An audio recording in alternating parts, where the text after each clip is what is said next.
লোকসংগীতৰ মুকুটবিহীন সম্ৰাট খগেন গগৈ, যাৰ কণ্ঠৰ কুহে কুহে কেঁচা মাটিৰ গোন্ধ।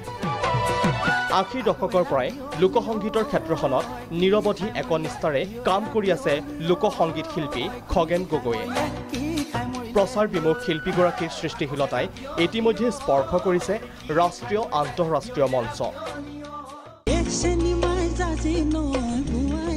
ৰাষ্ট্ৰীয় পৰ্যায়ৰ জনপ্ৰিয় টেলিভিছন MTVৰ কোক ষ্টুডিঅ'টো খলকনি সৃষ্টি কৰিছিল তেওঁৰ সুৰীয়া কণ্ঠই।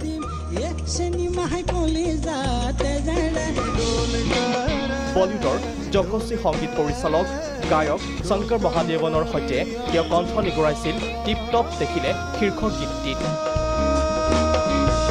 সীমাহীন জনপ্ৰিয়তা লাভ কৰা গীতটিয়ে মোহাচ্ছন্ন কৰিছিল দেশবাসীক। অসমীয়া লোকসংগীতক উপজীব্য কৰি তেওঁ সৃষ্টি কৰা শিল্পই দেশ বিদেশে লাভ কৰিছে খ্যাতি। বিভিন্ন সন্মানেৰে সন্মানিত এগৰাকী শিল্পীক দেওবাৰে ক্ৰান্তিকাল প্ৰকাশনে প্ৰদান কৰে ক্ৰান্তিকাল সন্মান। এই সন্মান গ্ৰহণ কৰি জাতীয় দায়বদ্ধতাৰ কথা পুনৰ দোহাৰিলে শিল্পীগৰাকীয়ে। অসমীয়া লোকসংগীতটো যদি শুদ্ধভাৱে পৰিৱেশন কৰা যায়, বাহিৰৰ মানুহে খুব মৰম কৰে, খুব শ্ৰদ্ধা কৰে, খুব ভালদৰে আঁকোৱালি লয়, যদিও ভাষা নুবুজি নাপায়। কিন্তু তেওঁলোকে বিহু ঢোলটো শুনিলে বা টোকাৰী গীতৰ টোকাৰীখনৰ যিটো সুৰৰ যিটো মানে হেৰি কৰে, তেওঁলোকে সকলোৱে আদৰি লয়। অসম সাহিত্য সভা প্ৰেক্ষাগৃহত অনুষ্ঠিত এই বঁটা প্ৰদান অনুষ্ঠানত শিল্পীগৰাকীক বঁটা প্ৰদান কৰে বিশিষ্ট শিক্ষাবিদ টাবু টাইট আৰু লোক সংস্কৃতিৰ গৱেষক ডক্টৰ উপেন ৰাভা হাকাচামে।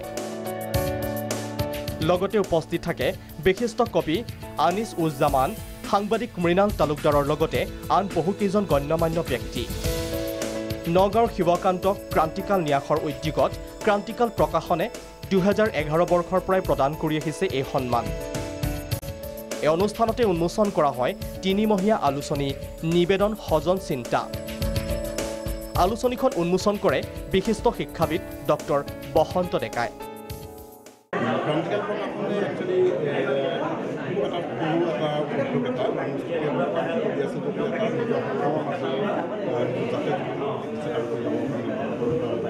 চিন্তা কৰিছোঁ আৰু সেই হিচাপে আমি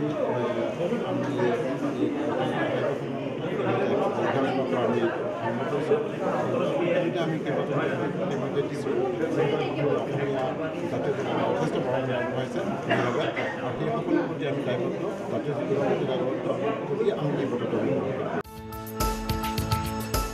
ভিডিঅ' জাৰ্নেলিষ্ট পংকজৰ সহযোগত ইমৰান আলী, প্ৰাগ নিউজ।